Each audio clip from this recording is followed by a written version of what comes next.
To solve the world's great problems, you need to adopt a much more interdisciplinary approach. Which problem do I want to solve? How do I get the knowledge and the skills to solve that problem? Instead of saying, let me get a degree in a specific field and then try and apply it later on to the real world. Start with the problem you want to solve and then curate your knowledge around that problem. And so we've identified 7 grand challenges that the world will have to address in the next 50 years. These are challenges like urbanization. How do we think about building great cities from a perspective of the architecture that's needed, to the civil engineering that's required, to transportation systems? All of these things need to come together to really address this challenge of urbanization. Another big challenge we face is education. Around the world, education models are being questioned in the West and in more developed markets, which have had high access to education. There's a need now to reinvent that education with the advent of artificial intelligence and automation. Healthcare is another big challenge.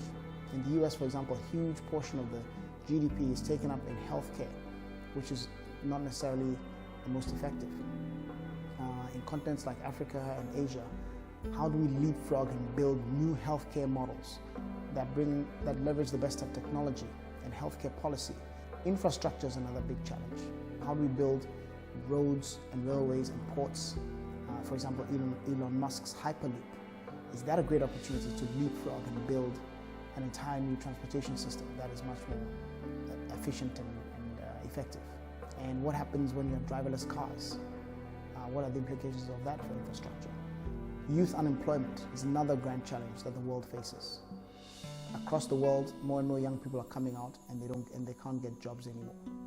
This is potentially a ticking time bomb, which requires innovative thinking to find ways of creating young people who are able to create their own jobs, or who are better prepared for the jobs that do exist and who can reinvent themselves as the world changes. Governance is another grand challenge.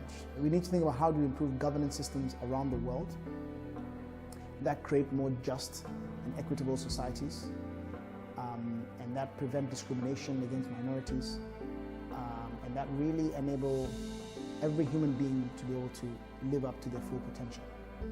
And finally, climate change. Across the world, we're seeing an increasing incidence of hurricanes and natural disasters and